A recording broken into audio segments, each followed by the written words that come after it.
भारतीय टुडे 21 से मैं आरपी पंडित आपके साथ हूँ।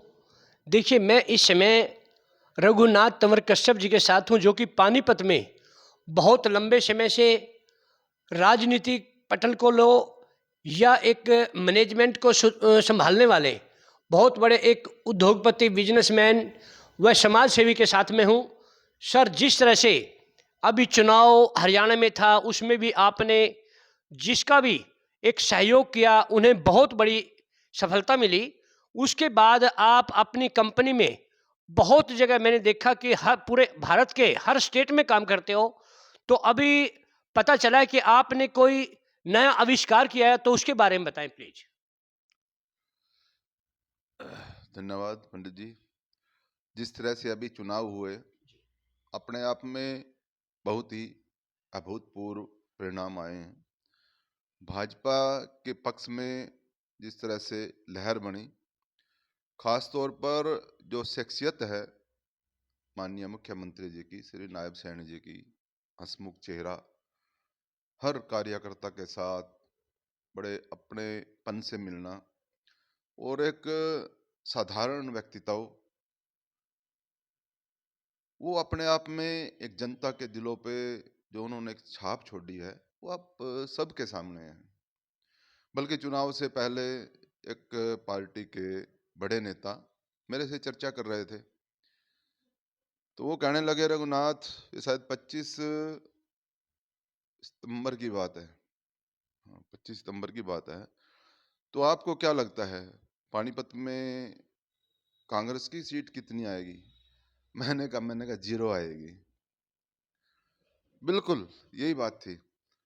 तो वो कहने लगे, भाई, तो आप ये कैसे कह सकते हैं फिर ये 75 सीट आएगी? मैंने कहा, जी, कुछ लोग हैं जो ऊपर ऊपर हवा बनाते हैं, लेकिन जमीन के ऊपर जो वोट है वो बीजेपी के पक्ष की वोटें हैं, इसमें कोई शक नहीं है। तो उन्होंने भी अपना एक वो दिया अनुमान। उन्होंने कहा अभी 45 से 50 के बीच में कहीं ना कहीं कांग्रेस की सीट रहेगी।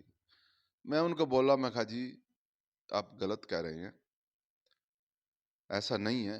मगर मेरे हिसाब से 35 सीट से ऊपर कांग्रेस नहीं जाएगी और बीजेपी 45 से 50 के बीच में रहेगी। तो निश्चित रूप से आप सब ने परिणाम देखे, हमने भी परिणाम देखे, बाद में बड़ा अच्छा रहा।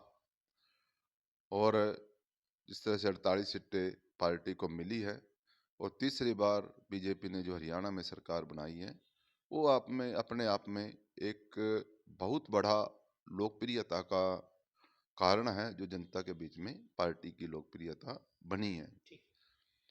और इस तरह से हमारी बात, देखो, आप देख रहे हैं पिछले लंबे समय से हम लोग पार्टी का कार्य कर रहे हैं, संगठन का कार्य किया है। इस बार पिछले बार की तरह इस बार भी टिकट तो मांग ही रहे थे। हाँ, जब टिकट नहीं मिला तो हमने भी एक नया रास्ता अपनाया। तो सब लोग, हर विधानसभा में बहुत सारे कार्यकर्ता, बहुत सारे नेता, नाराजगी चल रही थी। कुछ लोगों को पहले मना लिया, हमको थोड़ा सा लेट मनाया, बस फर्क इतना रहा है। लेकिन जो परिणाम आया है पानीपत ग्रामीण का, वो बहुत ही सुखद परिणाम आया है। जिस तरह से हमारे माननीय शिक्षा मंत्री जी हैं, जो अभी महिपाल ढांडा जी, यहाँ पर जीते हैं, 50,000 वोटों से जीते हैं, तो अपने आप में एक बहुत बड़ी बात है। और मैं समझता हूँ आने वाले समय में पानीपत ग्रामीण निश्चित रूप से भारतीय जनता पार्टी के पक्ष में रहेगी और कभी भी यहाँ पर कोई दूसरी पार्टी का एमएलए नहीं बनेगा, ऐसा बिल्कुल निश्चित है यहाँ पे।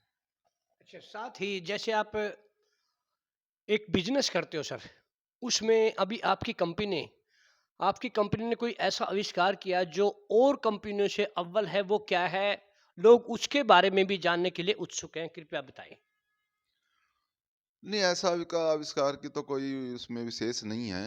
एक्चुअली आजकल आईटी का ज़माना है।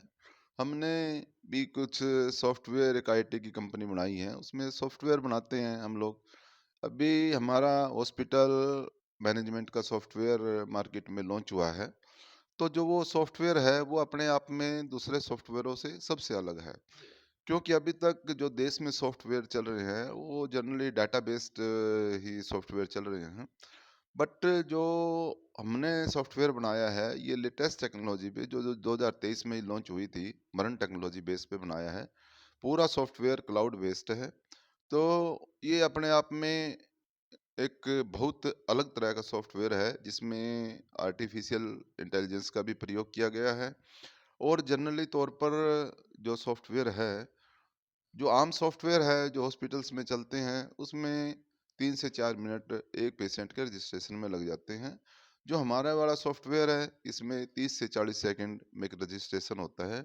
और उसके अंदर एक अलग से टोकन सिस्टम भी है और बहुत सारे फीचर्स हैं इसमें, 40 से ज़्यादा मॉड्यूल हैं।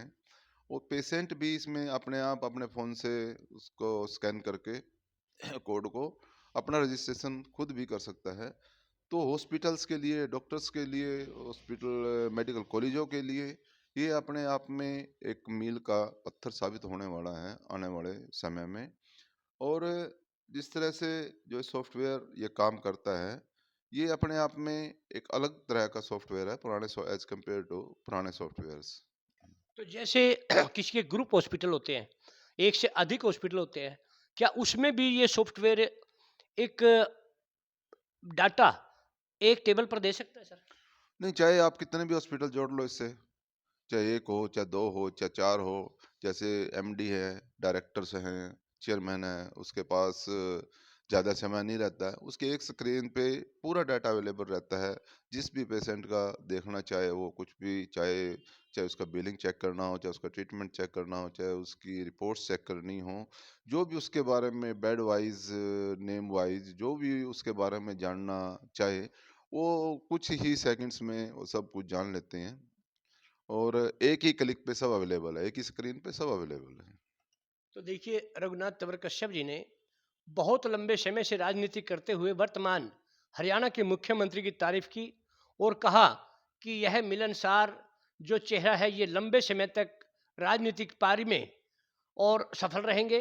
साथ ही इन्होंने अपनी टेक्नोलॉजी के बारे में बताते हुए ये कहा कि जिस तरह से आज आदमी समय के अभाव में बहुत सारी बातों को पीछे छोड़ता जा रहा है या उसमें समय नहीं दे पाता, क्योंकि जो हॉस्पिटल हैं, इसके अंदर सभी हॉस्पिटल के मालिक हैं जो वो इस टेक्नोलॉजी के यूज करते हैं मगर नए तरीके से सॉफ्टवेयर को एक जो टेक्नोलॉजी तंवर साहब लेके आए हैं, इसमें अगर कोई इसका उपयोग करता है तो वह हर टेक्नोलॉजी से दूसरे एक अव्वल दर्जे की एक सुविधा अपने हॉस्पिटलों में लागू करेगा।